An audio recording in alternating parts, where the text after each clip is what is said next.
When We See Each Other is expanding our outlook to include not just BIPOC, queer, trans, non binary musicians, but also to discussing work by BIPOC, queer, trans, non binary authors.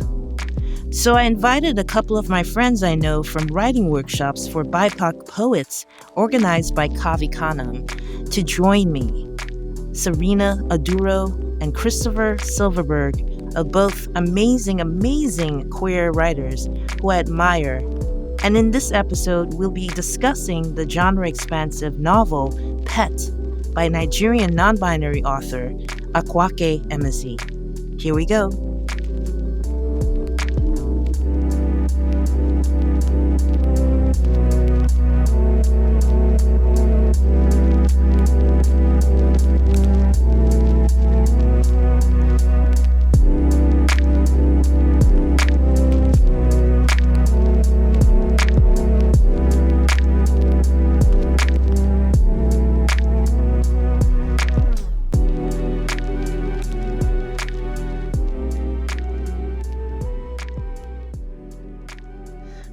Welcome, you all. How's everyone doing? Good.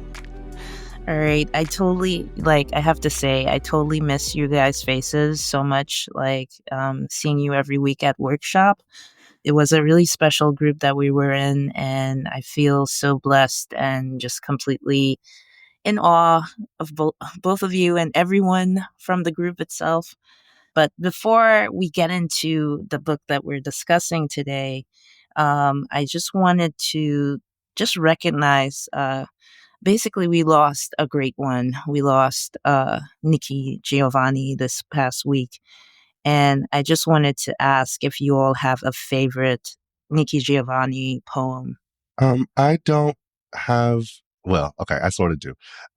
There's a great documentary about Nikki Giovanni that came out maybe a year or two ago that I watched, and I wasn't, I was like aware of Nikki, but I did not know how much breadth her work has over history.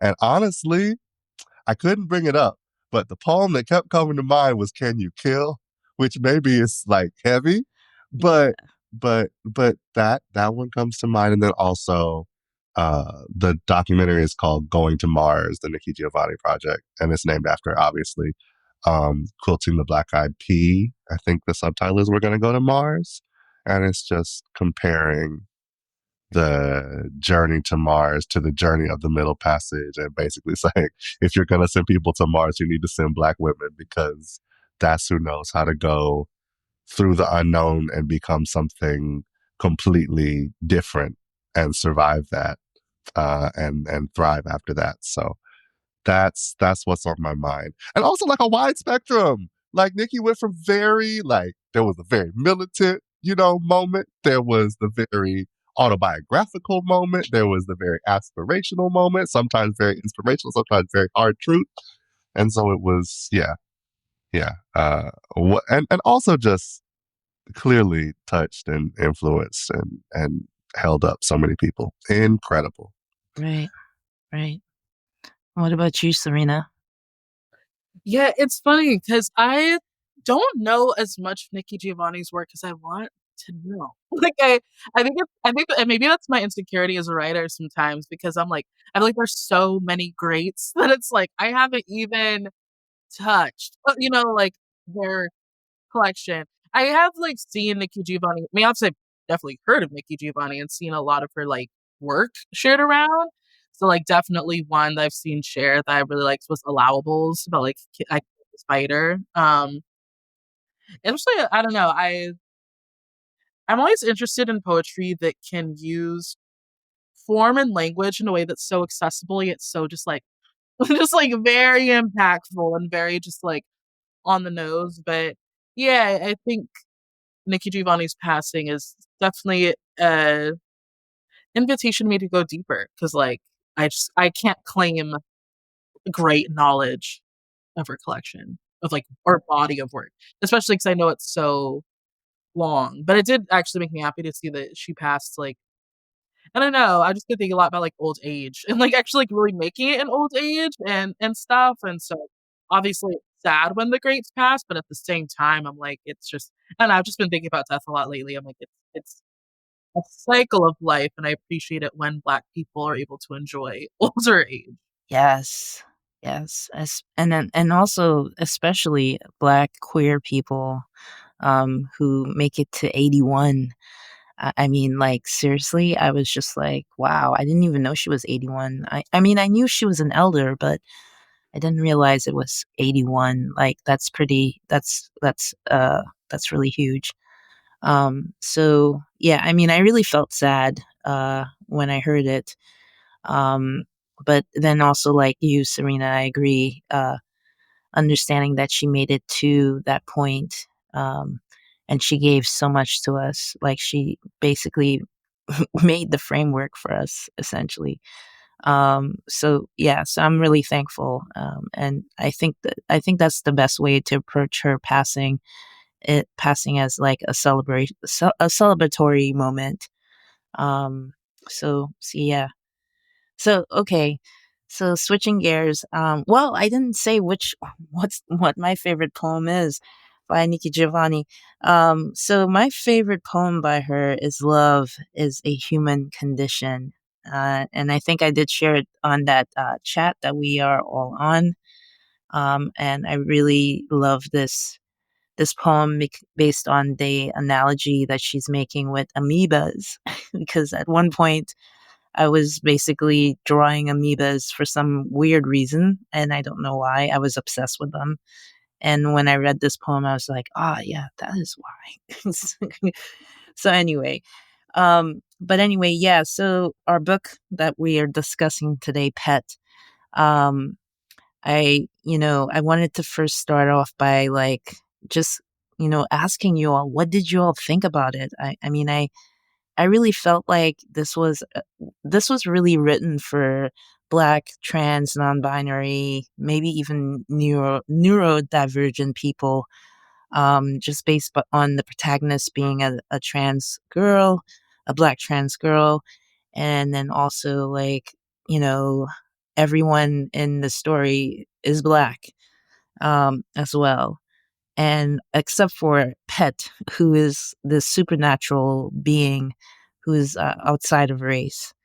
But I really want to hear what you guys felt about this book. Like, what was your initial response? My initial response, I mean, I also got to hear Akwaeke Emezi speak about this book at the Brooklyn Museum. I don't know if it was the release or what, but it was like a couple of years ago now. But I really appreciate this book because, I mean, I will say, like, I mean, Pet kind of being about, like hunting a monster in a society that kind of thinks that all monsters are gone or like it's in the past, to me represents a tension within society that we see now of almost like wanting to reach a just state and seeing justice almost as like this kind of like noun or like place to be instead of a verb and like an action that has to be continuously maintained.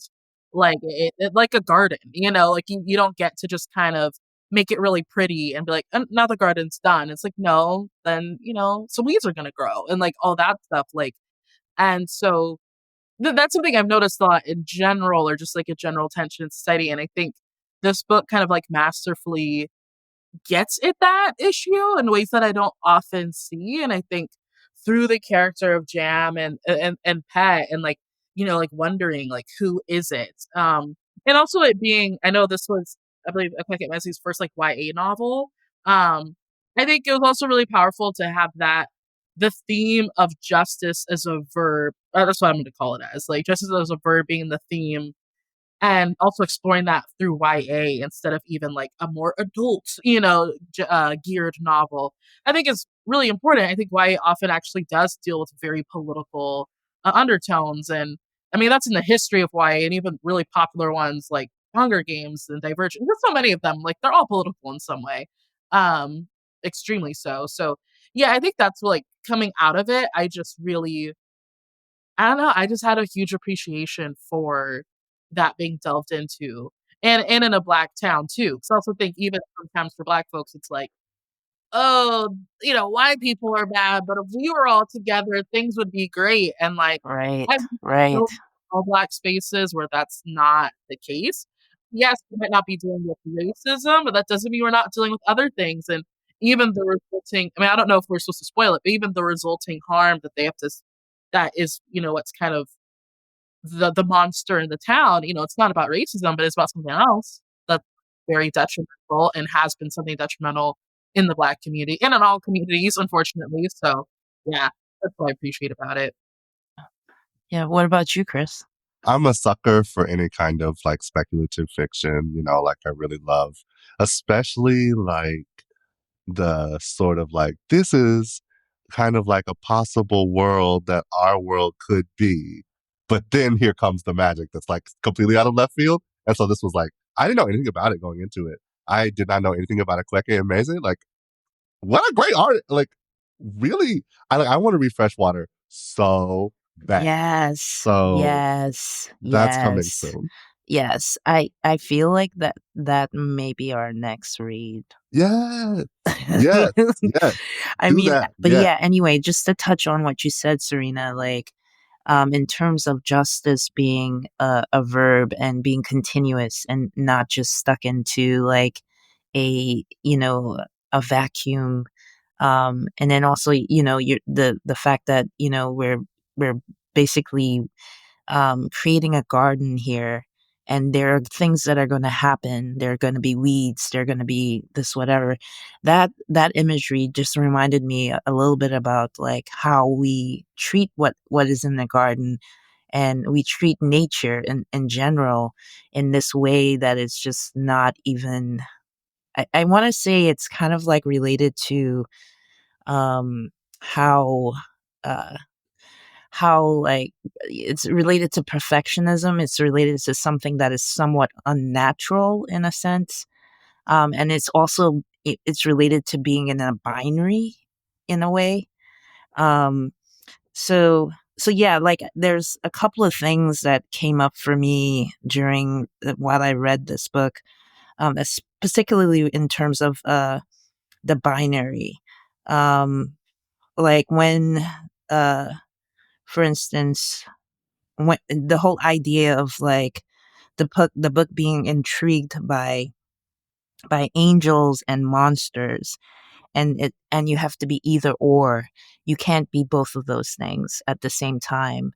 And and and how ridiculous is that? Because it's just kind of like, um you you really kind of like downplay, and you make someone less dimensional, multidimensional, and less having of multitudes, and less being of being infinity itself. And it just goes back to that whole binary thing. And the thing that was and it goes along well with the whole concept that the book starts off with, investigating the idea of innocence and good. And where Jam was asking Bitter, her mother, so angels are good. How can angels not be good? How can they not be innocent? And that whole questioning of like, well, you know, how can an angel be? Well, at least this is what I came out thinking. It's just like, well, if an angel is aware of certain things, if an angel is aware, then obviously it does it have innocence? Or I mean, that's something that came up for me. But anyway, I want to hear it from you all, like seriously, because I can go on a tangent on like, innocence and goodness. Go for it. Yeah, no, for sure. And I think the interesting thing too in this book, yeah, like you said, that kind of binary of good or evils, I feel like it again, it's a very flattening way to engage with. I think even just the way, I mean, the way that one, I think what being a human actually means, but I also think especially within the structures of oppression that we live in, the ways in which we are implicated to almost be put in positions to betray each other all the time.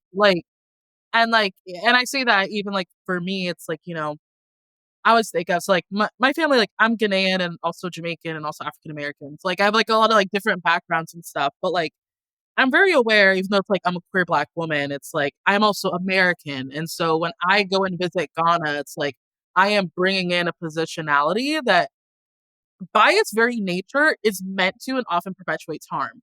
And even though, I don't, I'm not like patriot, blah, blah, blah, like I do carry that. And like even just the nature of the currency I have and the way it converts allows me access to experiences that a lot of other Ghanaians born and raised there do not have. All these different things, right? And so like the reason why I bring that up is I think sometimes it's easy to think like I'm either just like an angel or a monster. And it's just like ways in which the world implicates you in its systems, even sometimes for you to not even know or pay attention, or it might not even be obvious in your day to day, that could have you like perpetuate harm or be blind to harm that other people are seeing, or, just like so many things. So it's not to say I don't believe in good or bad, but again, I do like how this book troubles either the idea of innocence or the idea of again that you can just live in that state and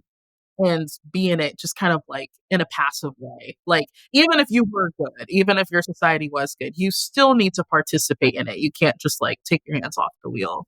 Right, right, right. Chris, I thought you had something to say.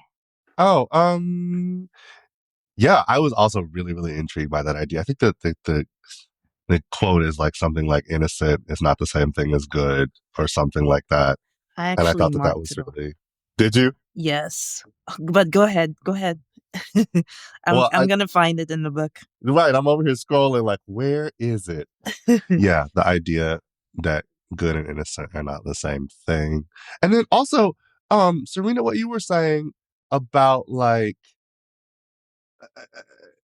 that the binary breaks down in this book that's really helpful to me because so as I was reading it, I don't know about y'all, for whatever reason, I was like convinced that like the monster was not going to be as like literal as it is. You know what I mean? I was like, oh, it's going to be like the potential for bad things, but it's like not, no, like they meant like a pretty literal monster. Not like a, fire breathing dragon, but that also was part of the point, right? Like Right. monsters are not always shaped like monsters and angels are not always shaped like Yeah. angels. But yeah, I thought it was just such an interesting book about what is the role of not being innocent if you want to be good? Like what are the things, what are the ways that we have to get our hands dirty? Um and then also what do we have to pull back from? How violent, how not innocent should we be in order to be good? And that's especially, I think, it also connects for me a lot to the setting, this world where it is kind of like this is the world that we were like dreaming in like May of 2020, when we were going to abolish the police and we were going to like literally tear down all of the statues of evil people. And it's like, okay, so let's say we got to that world. And especially because so much of it, so much for me is about like, it's easy to say everybody that does violence on behalf of the state, aka police and military, is just like blanket bad. Like the goal is to get rid of that, right? And this book was much more nuanced than that. Much more like, okay, what is the purpose of breaking out of innocence? Like, what is the proper role, and where does it go too far? And I mean, I hope I'm not spoiling it too much, but like the fact that the monster actually is an angel, Yes. in Lucille's terminology, in the terminology of the setting of the book.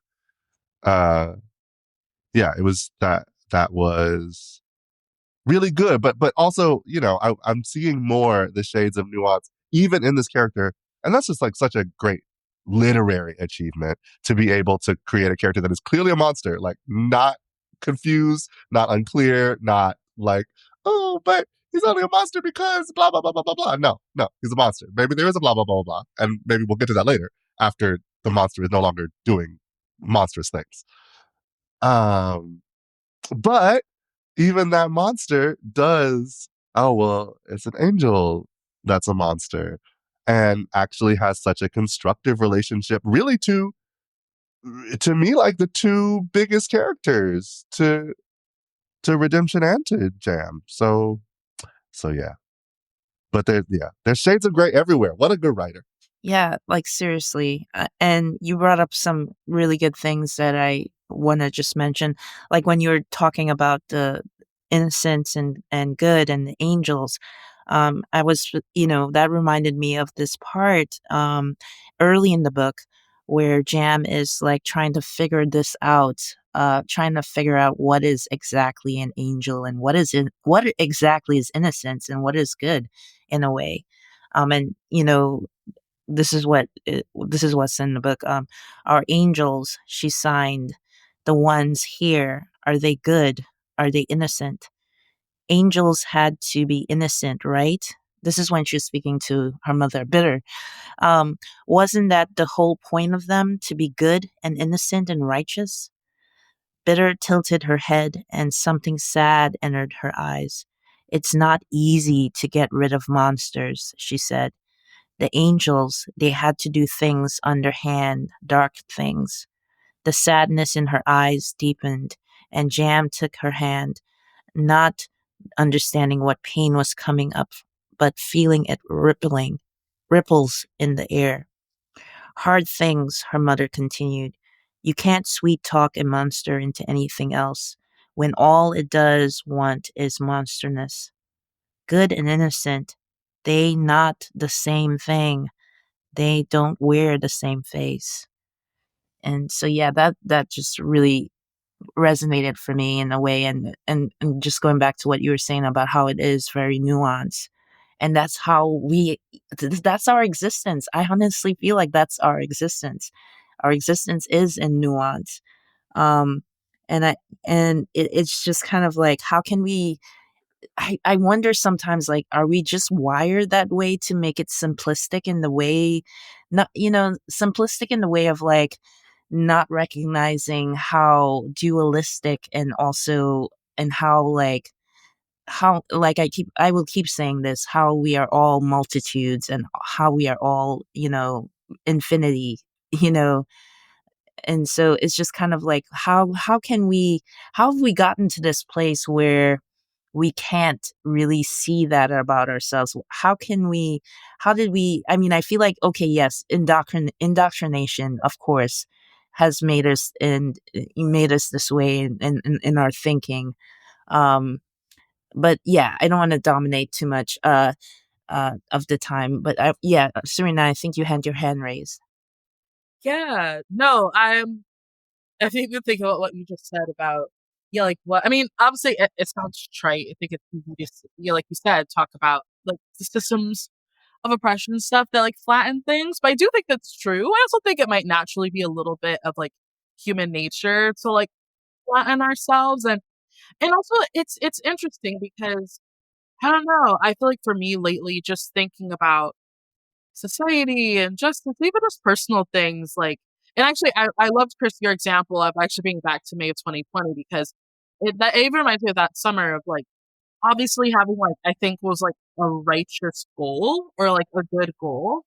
But it's funny because even within activist spaces, and I wasn't even the most involved, but I had a ton of friends who were organizers and stuff. Like the type of drama that would have internally, the type of like abusers who would be in those spaces and like Mm, routinely. I've heard about that all the time. Like even in I was in a very like Afrofuturist space that was so like utopia, blah blah blah blah blah. And then the leader of it, a black woman engaging in like colorism and transphobia, like wasn't cool. And like that it ended because of that. Like uh and I think that's why it is in a way good to get outside of that good or bad binary. Because like I said, I do think it makes it easy to be like, well, at least I'm not that person, so I'm good.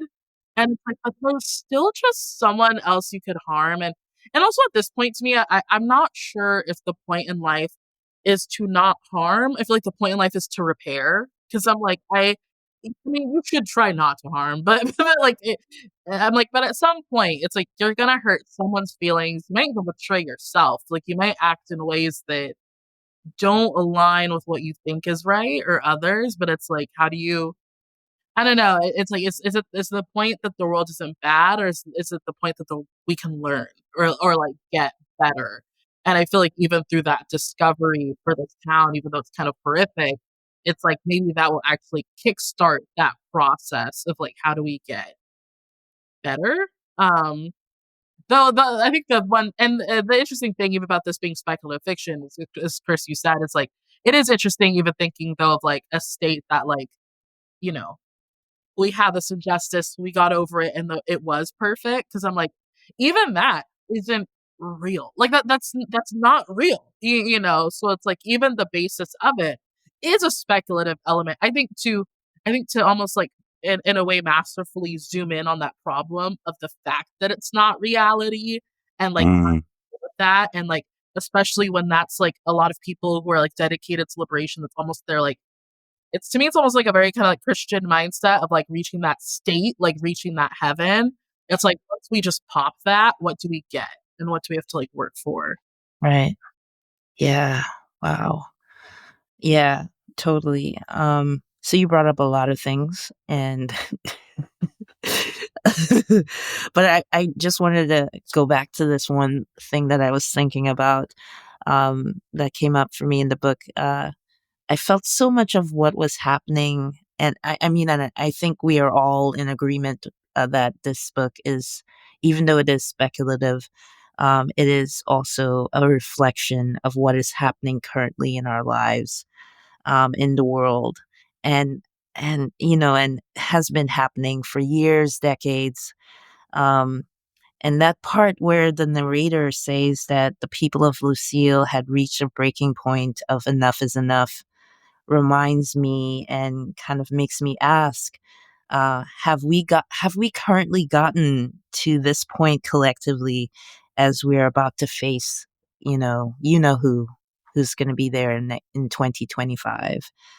um I mean, it's kind of like, I honestly want us to be, even though it's hard to say that I want us to be at that point because I know what it will cost to be at that point where, where basically the people of Lucille decided that enough is enough and we're going to do this. We're going to move towards this. And I feel like in some ways with what is happening, what has happened to that CEO, the CEO, yeah, yeah, the yeah. health insurance CEO, and how most people are rallying around the suspected killer, and everyone was just like, yeah, he deserved it. Well, everyone except for people who are in those circles as health insurance and whatever. I mean, I feel like while I was reading this book and I heard about this, I was just like, is this the start of that where we're going to get to the point where we're just going to be collectively coming together and just restructuring everything finally. I know that sounds incredibly radical. Actually, it's not, but a lot of people would say it's radical, but it's just, yeah. But anyway, I don't know. Did you all feel this way at all during, go for it, Chris. Well, I mean, first off, radical just means to the root. Radical doesn't mean radical Yes. just means Yes. addressing the most basic place where the problem starts. Which does not necessarily mean extreme. I happen to think it is pretty. It getting to the root of what ails modern society is pretty extreme. We got to go pretty far to get there. Right. Um, but there are also some things that would be described as radical that would not. It, yeah, there's lots of things that like it feels like you would have to rip up the whole world, and no, actually, it's sometimes you can set a fracture. You just pop it back into place, and it takes a lot of force to pop it back into place, but it's actually not moving that far. But so yeah, just radical sent me on a whole tangent about. But um, Well, I mean, I don't want to talk about too much about the incredibly what's the adjective? I don't want to say depressing, right? Because there's a better word. The well, the very um the increase in the intensity of the violence that we live under that is coming. Um I don't want to, maybe it'll push us more into, but then sometimes I think sometimes being more miserable doesn't make people any better. It just makes them more selfish. Sometimes it depends. But sorry, that's getting pretty far away from the book. To Nikki's question, I personally think, okay, I mean, maybe you talk about like, recent developments. And I guess since this is a public podcast, I'll say this does not reflect the opinion of my organization. But I feel like I don't support whatever. I'm not saying this is my opinion. Well, I'll keep that hidden. But like I do think that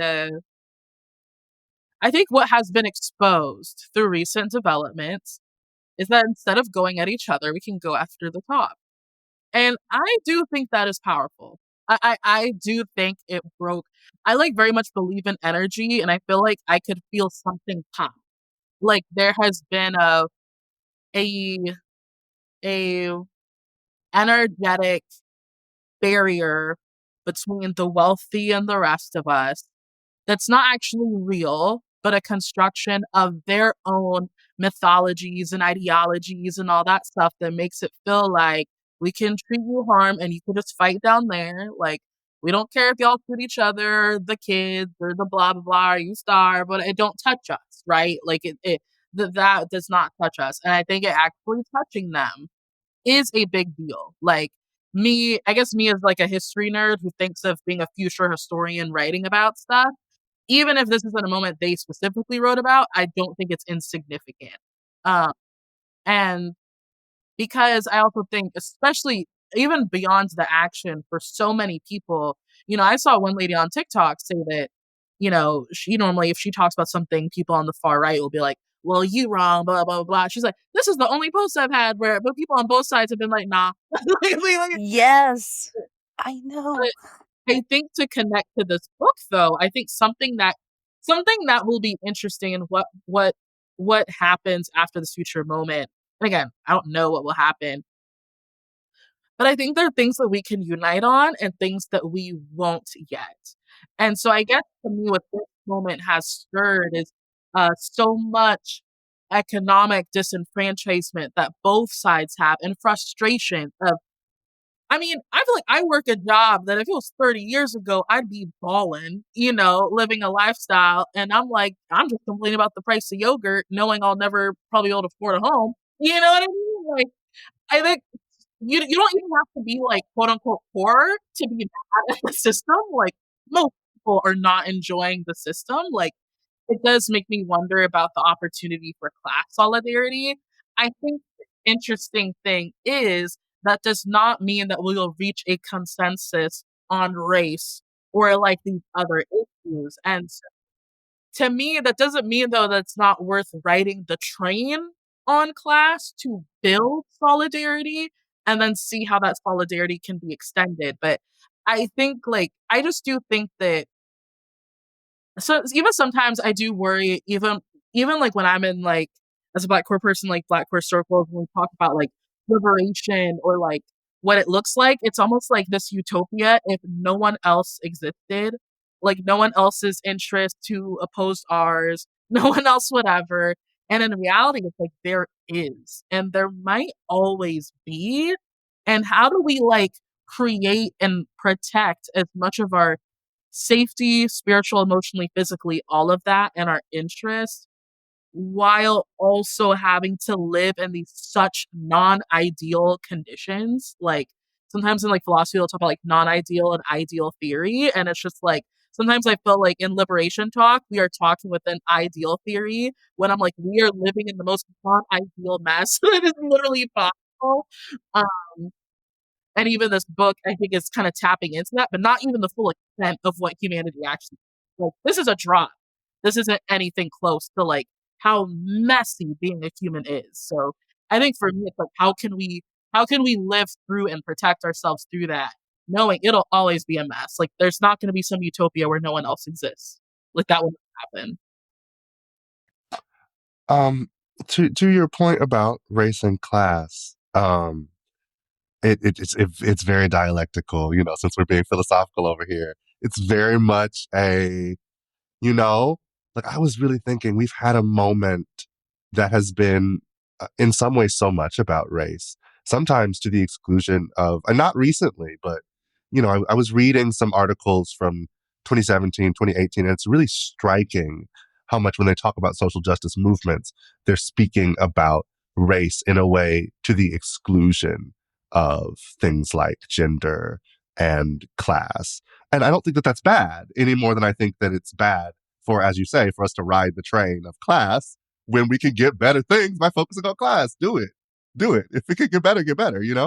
Um, but that also, that kind of dialectic really led me back to Pet in terms of like Jam's dad really leaned heavy on the myth of there are no monsters left, you know? And it felt very clear to me that myth that there are no monsters in Lucille, which the book is at pains to show us is a lie. Um, it also allows us to see how, oh, this is actually like kind of essential to the psychological stability of Jam's dad. And Jam's dad would not have been as good of a dad to Jam if he were not allowed to believe for however many years that there were no monsters left in Lucille. Because people get tired and people get overwhelmed. And so that was another thing I really drew from the book in so many ways was like, I mean, almost literally a dialectic, a conversation between Jam towards the end between Jam and Redemption and Pet, where Redemption and Pet are like, we need to get this monster up out of here. However, kill the monster, burn the monster, beat the monster's ass, whatever. And Jam is more like, well, maybe there's another side to this that is not just death as quickly as possible. But that both are legitimate. And that's what I responded to so much about this book is that it has, sometimes they call it disinterestedness, which is not like aloofness, but like an author that will let opposing views argue their case to the best of their ability. And so at some points we hear, especially from Pet, the argument for the swiftest possible justice coming out of a desire to reduce harm. Like, is it worth trading one more day of the life of a monster for one more time that the monster gets to abuse someone? Do you know what I mean? Like, okay, we waited one more day to prove that this monster really was bad so we could do our process, and that was one more time that this child got abused. So the book really, and like especially for a YA book, and I mean I know YA books are like deep. YA books are all deep.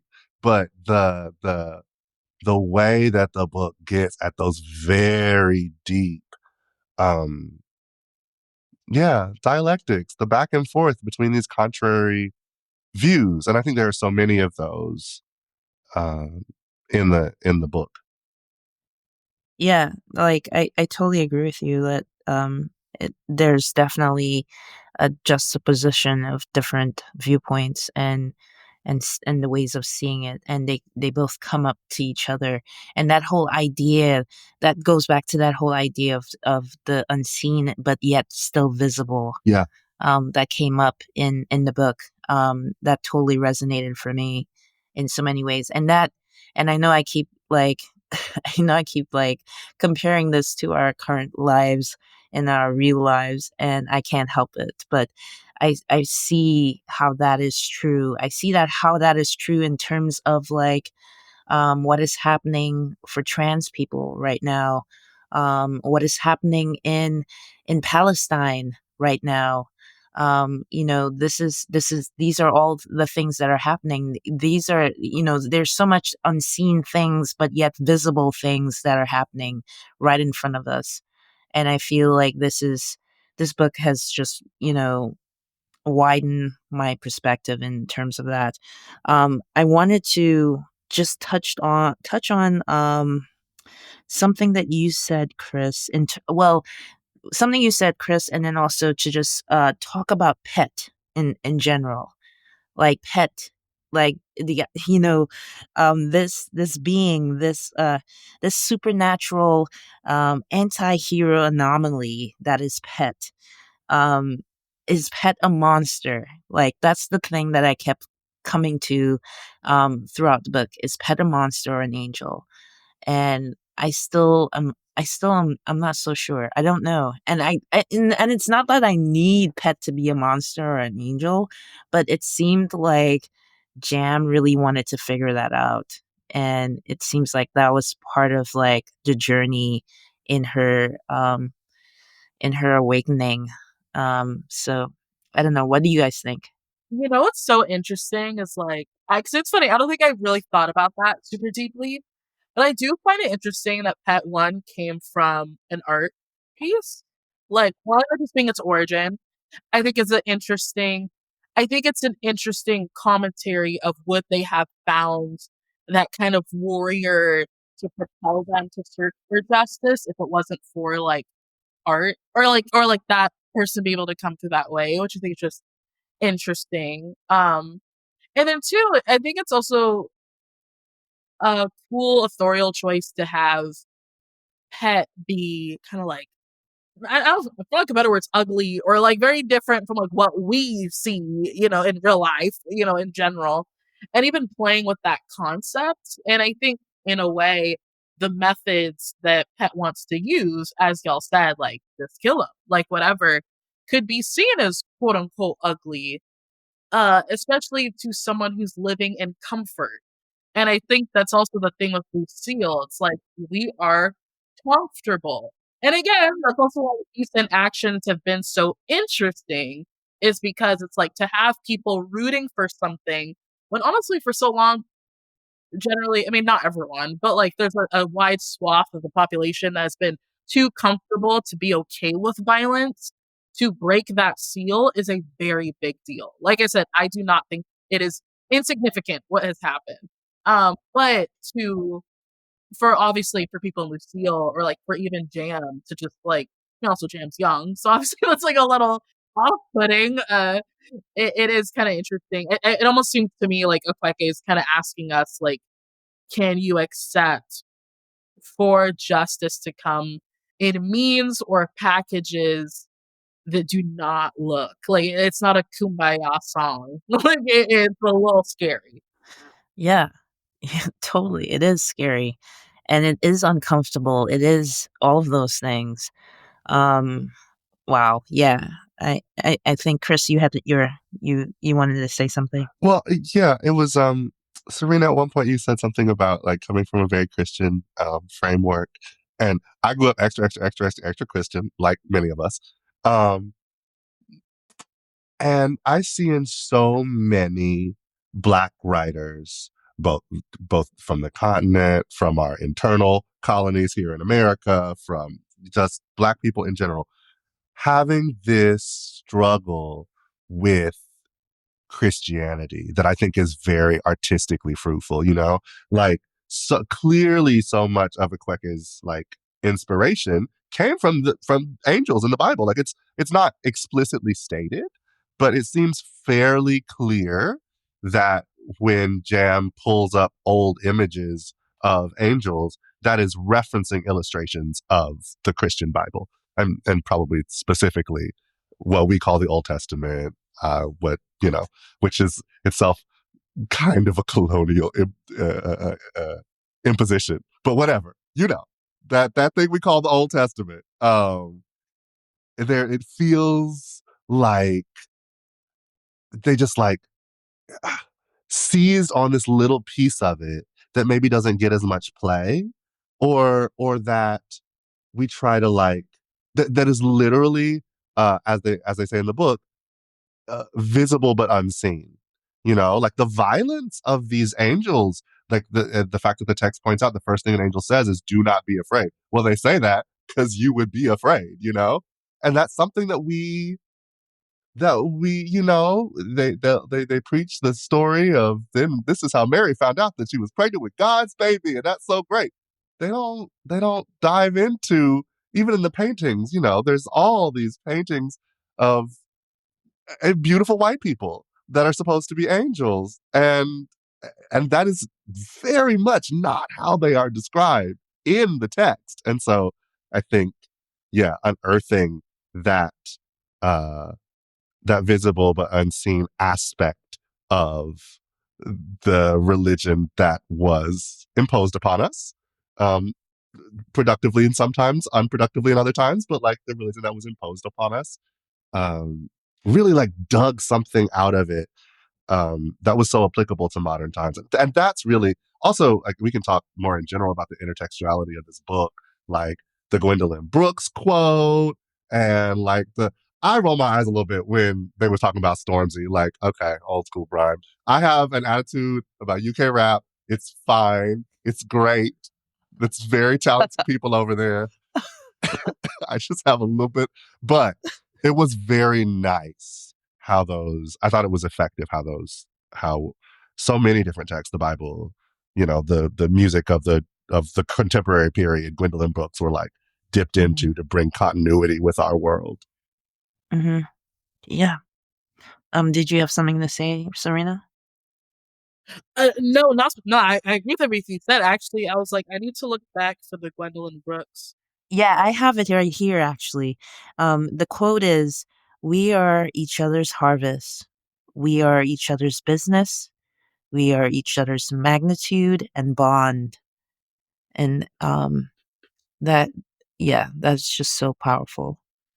Um, and to really feel that is to believe it.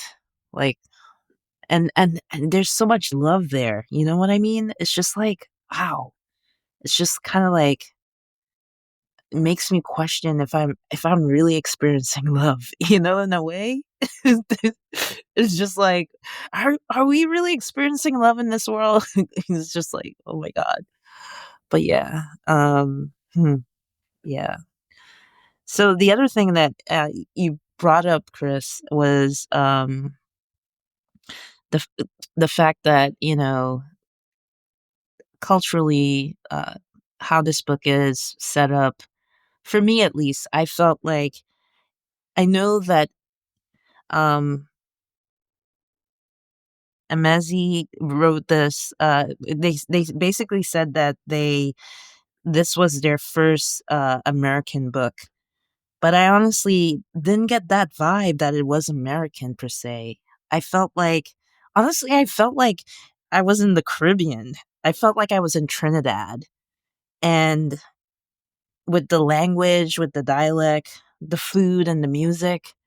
Um, so I don't know. Like, I'm not really unless I'm missing something. I didn't really felt like it was American per se. Um, and maybe it is mostly related to the fact that when we hear American, we think white. So maybe that's what it is. I don't know. Well, I do think that it seemed to be very clearly and specifically responding to an American political moment.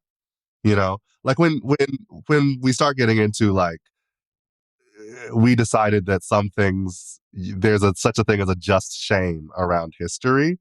Like, oh, okay, you are rather specifically responding to debates happening in American politics. Not that they're not happening everywhere, but things that were very of the moment, very in the zeitgeist in America. But I agree with, as far as like the characters, but maybe that's the argument. Maybe the argument is America would be better off if the vibes were more Caribbean, and like, can't disagree. Oh my god. And it just goes back, with the naming. It's not a coincidence. The naming is just like, it's so related to everything in the book. It's related to the language. It's the relationship of how the language is expressed, non-verbally, verbally. in how the house feels, like experiencing the house. And that goes back to our whole point about it not being binary. Because like when we think about language, we only think about language in terms of like it being written or it's spoken, and it's not. It can be it's multifaceted. It depends on there's so much involved in your language. So yeah, so and so it's yes, I agree. That's just one of the things that I found to be, it was very subtle, but it was present. Um and so yeah, and just to go back to what I was saying about the naming, um in relation to the story, I love the characters' names like hibiscus, like, and I know I have a bias because I'm from the Caribbean and I love hibiscuses. And so yes, I do have a bias. So if I hear someone's name is hibiscus, I'm in love with you already. If your name is hibiscus, I'm just like, yes, we're gonna get married now. So yes. But how did you all feel about the language and the naming? Um, because that's a part of it too. Like that's one of the things that Jam found out later on, about naming. Where she says, and I'll look it up. But you guys can jump in at any point. Yeah, I mean, I love the naming of it. I love the literalness. The mom's name being bitter. Also, the second book, which you should probably read, Right. is bitter. It's about the mom, and so I think that would be really interesting to. I own it, but I haven't read the second one actually yet. So that'd be interesting to get y'all's perspectives on it. Also, okay, this isn't about the name, but I just realized also opening it that the dedications to Toyin Salau. Uh, and so I also think that like you deserve a better world. Like there's just so much intentionality Yes. throughout the book. And how people can be harmed in an unjust world, but even in a lazily just world. Post. But yeah, but no, I loved the names like Bitter, Jam. I also kind of love like wasn't one person's name like Malachite or something like Yes. Yes. like very. I think what I like about it is I feel like a lot of names are like uh I don't know, they're almost like sounds or things that just very different from like objects or things in the world. I kind of love names where it's actual like things in the world. Like it just makes us feel like we're so much more integrated into the space than kind of like a separate human entity from nature. So I love that aspect.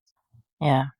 And Go for it. I think that's I think it's so great for speculative fiction because it gives us a certain kind of distance, but still giving us transparency, right? Like if they were all, I don't want to say like white people love to do, but like white people love to do, if it was all, like whatever weird alien sounding name, which is really just like an awkward imitation of some culture that's not white, like that tells us that we're other, but it doesn't give us any insight into the characters. Whereas like these names that are things that we know of, but still feel like you would never name somebody bitter right now. But Right. also, oh my gosh, it's the Bible. It's the Bible. Cause I'm gonna look it up. Somebody changed their name to bitter. I Oh, think it's really? Ruth. I think it's Ruth and Naomi and like somebody's kids die and so they changed their name to bitter. This is such a I Oh my God. love digging up biblical allusions from people that have a beef with the Bible. It's one of my top 10 favorite. Brief aside, maybe irrelevant. I'm rereading all of August Wilson's plays right now. August Wilson Ooh. has such a beef with the Bible and also uses it so much. So it's so exciting to see that across so many different spaces of things that I happen to be reading right now of Black people. Like I really think it is part of this long moment, this like, 40, 50-year history moment of us like, okay, so y'all assign this to us. And I'm not saying I hate all of it because people I love it very much. So what of it can be useful to me, and what of it is like, leave me alone. This is what of it is white nonsense, you know. Um, but yeah, no, okay, I'm gonna look it up because I'm pretty sure somebody renames themselves bitter in the Bible. So I was looking for the section uh, around, well, a section about language, or, I hate using the term Afrofuturistic, because I feel like it's laziness, when because of, well, like, how it's like used, it's overused, you know what I mean? Yes. But I feel like in some ways this book is it's on that level, and maybe it's because of it's wanting to describe to us this utopian place that is really not really utopian. And what is utopian? What is a utopian place? Um yes, we know what it is, but it is it really, is it possible? Um and and the reason that I feel like it's Afrofuturistic is because it blends together the past, the present, and the future so seamlessly. Like, it moves through those areas with no restraints at all, no interruption. Um, like, it's on a continuum, which it should be, which it is, obviously. And that just goes back to the whole fact about the language not being stripped down to either or, but it is expansive. So it's just kind of like thinking about that, and then also feeling like the language from each of the characters, like I mentioned. um like, I really love the fact that Jam uses sign language when she feels like she when she she's using it more than she would use words. She would use her voice when it is like necessary. Like that whole section where she actually came out when she was 3 that she is trans, and she screamed it because that was the only thing that she had to do at that point. So that was the only thing she wanted to do at that point. So it's just kind of like, this book speaks on so many different levels for its audience. Um and I'm not saying that, young adults can't grasp anything beyond, YA or whatever. Um but I feel like this is beyond, like you said, Serena, in the beginning, this is definitely something that can be read by just about anyone. And I also want to point out that is why it is banned. This is one of the reasons that this book is banned, is because of the power that it really uh demonstrates and describes. um so yes, anyway, long rant. I was not aware that the book was banned. I'm sure it is just because the protagonist happens to be trans, which is Trans, so yeah, ridiculous. ridiculous because Yeah. I'm sure it was banned. I don't know why I keep going back to Christianity, but it appears. I'm sure it's banned by Christian conservatives. It's a book about hunting down a sexual predator with an angel. It could be a Left Behind book 20 years ago. Just the protagonist wouldn't be trans.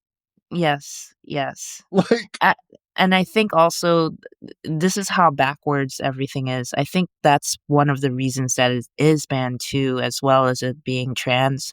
The protagonist is a trans girl, little girl, but it's also mentioning sexual abuse, which it doesn't even go into. It's just like, it's insinuated.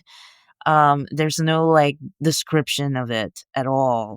And so I don't understand. Well, I understand, but I just, yeah, at right. this point, I'm just like, I understand. And also, guys, can we please be serious for like 3.5 minutes? Anyway. So yeah, so we were talking about Pet, and I feel like, we can talk about Pet for a very long time because, well, the book is kind of like about Pet. Um, and I felt like the the section where Bitter and Aloe decided that Pet had to go, and it was because of Pet being the unknown, but known at that point. I felt like that was really contradictory, and it made sense in a way of like real life. It was really contradictory and ironic since Jam is trans and they fully accept her, but they don't accept something that is like, um, you know, they don't accept Pet. And like it just goes back to the whole idea of the unseen but yet visible. That part, that the part of the reason why Pet was uh, shunned by Bitter and Aloe, who have experienced monsters before, is because of Pet being different, Pet not fitting in. Um, and so like I don't know, I want to explore that a little bit more about how did you all feel about that? Well, I hadn't approached it from exactly that angle, right? And I think that is a big part of why the book is titled Pet. It's like Pet is the other, like who or what is the other in a space where we can have a protagonist that is not othered for being trans and is not othered for being non-neurotypical, which I think is, again, just like such good writing, just really woven in a very natural way that like represents the obstacles, as you said, like having to scream girl, girl, girl when you're 3 years old is actually like pretty traumatic in a way, but also does not like Jam gets a hero's journey. It's not about Jam has a hero's journey that involves overcoming her traumas in some ways. It involves, her history of dissociation and like how she relates to that. But it's really about her being a hero in terms of helping someone else. And I thought that was so beautiful. But yeah, I hadn't thought about it, but that's exactly what it is. Like Pet becomes the other and like that which carries with it something that we don't want to know about ourselves.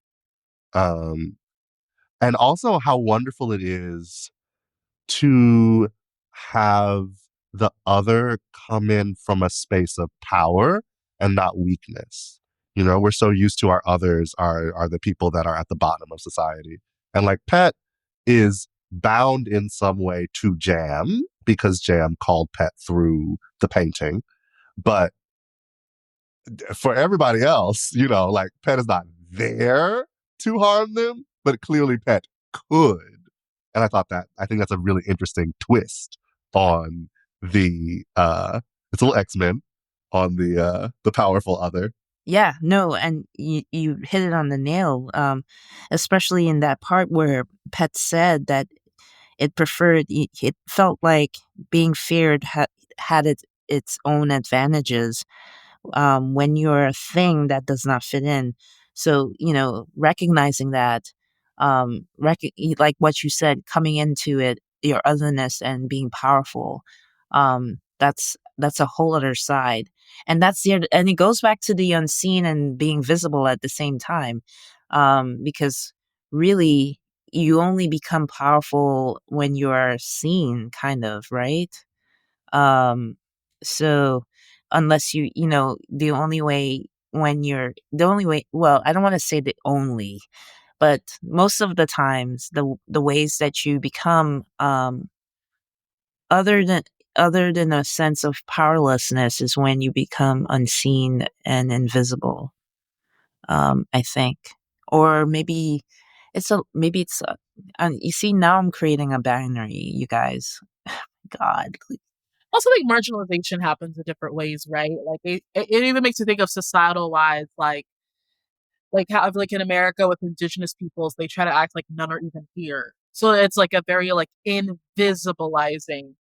With black folks, there's invisibilizing, but also hyper visibilizing as like, and also that's partially because for black folks, they want to like criminalize. And so for a criminal group, quote unquote, you're gonna like surveil them, where other groups, like maybe with some Asian folks, they try to treat them like they're docile. So it's like, oh, we're gonna maybe give you these little carrot sticks we didn't give others, but we still do not respect your full humanity or like your full range of like, why couldn't you also be violent? Why couldn't you be whatever? You're a human. Like, you know what? So yeah, it is interesting that like seen and unseen. I do think it's so purposeful how people in power try to wield it and how they respond. Like, the response to Pet could have been, I don't know, let's put you in a stable. Oh, let's do this, let's do that. Like, I don't think the response had to only be let's go away, but it's almost like, how do you see the perceived threat? And from that perception of the perceived threat and what you potentially want or do not want from them, how will that control the response? And theirs was, go away. All right, guys. So we're near the end. I mean, I can go on and on about this, but unfortunately, we have to wrap it up. But I just wanted to hear any final thoughts from you guys. Any final words, any final revelations that you have. I think for me, it's just that we need to read better. I mean, not that I'm a huge Akwaeke Emezi fan, so I could lead you for months down like an Akwaeke Emezi reading binge, but I do think I would really, I haven't read Bitter, so one, I'd love to read it and like hear y'all's thoughts. And two, I love Freshwater. I would love y'all's opinions. So that's my last thing to say. Two things. One is I did look it up, and there is a major character in the Bible that names herself bitter. Uh, Call me Mara, which means bitter, because the Lord has made my life very bitter. And I think she says this after her children Wow. died. And Wow. so, yeah, so that's I gotta think more about that connection. It's very interesting. But the other thing that I wanted to think about that was inspired by something that y'all said early on, um, was so much of the book is about how we deal with transgression. And we've talked a lot about obviously the monster of the story, but there are two main transgressions that structure the book. The other one being when Jam lies by omission to redemption, and does not reveal that what's happening is happening in his house.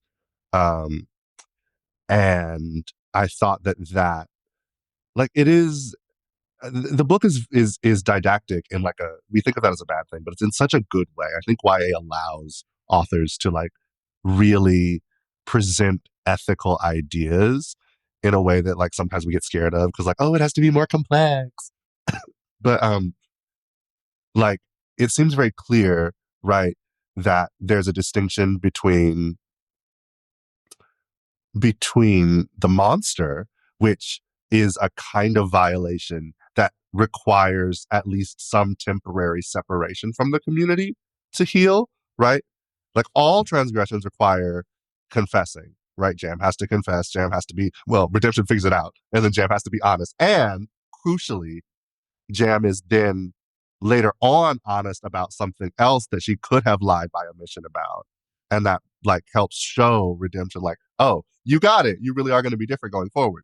And so I think that again, it's just one of the things that I love so much about the book was that it gave us some very clear and sharp divisions, right? There was no universe in which the monster would be allowed to talk their way out of being a monster. But there was a universe in which happened in the story, where Jam could make amends and make repair, not without a break, not without nothing happening, but where Jam could make amends to redemption without there being a moment of separation from the community as a whole. And I thought that was smart and correct. And I just love the idea of young people taking away that lesson. Yeah, there are things that you cannot come back from in the space of a few days. And there are things that you can. And so, what you said, Serena, was that it's not about harm, it's about repair. And I thought Yeah. the book does such a good job of showing us this is what repair looks like when you tell a lie, even a big lie, to someone that you really love, that really ruptures trust. And here's what it's like when you are a monster. And that's a different process. It's not that there's no, literally they say it's not prison, it's rehab center, but there's a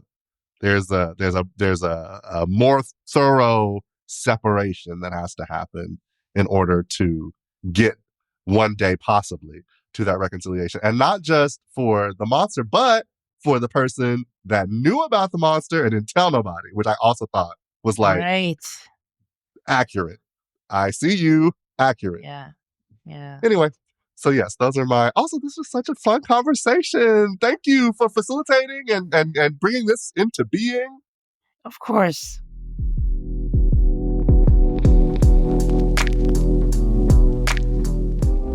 So we'll share links to Kavi Kanam in the notes for this show. Once again, Kavi Kanam is amazing. It actually cultivates and uplifts BIPOC poets. So you need to check that out as well. Thank you so much to my guests. You all are amazing. And stay tuned for more.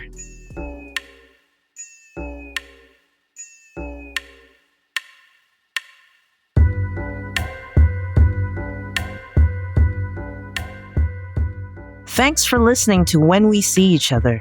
I'm your host, Nikkiesha McLeod. This show is produced and edited by Jeremiah McVeigh. If you like what you hear in the show, please rate and review it in Good Pods, Apple Podcasts, Spotify, or anywhere else that allows that. And please follow us wherever you happen to listen to podcasts. Doing so helps us to expand our audience and is much appreciated. You can find more information about this show at stereoactivemedia.com/whenwesee-each-other. And you can get in touch with us at stereoactivemedia@gmail.com. Also, follow us on Instagram and TikTok under the handle WWSEO Pod. Talk to you later.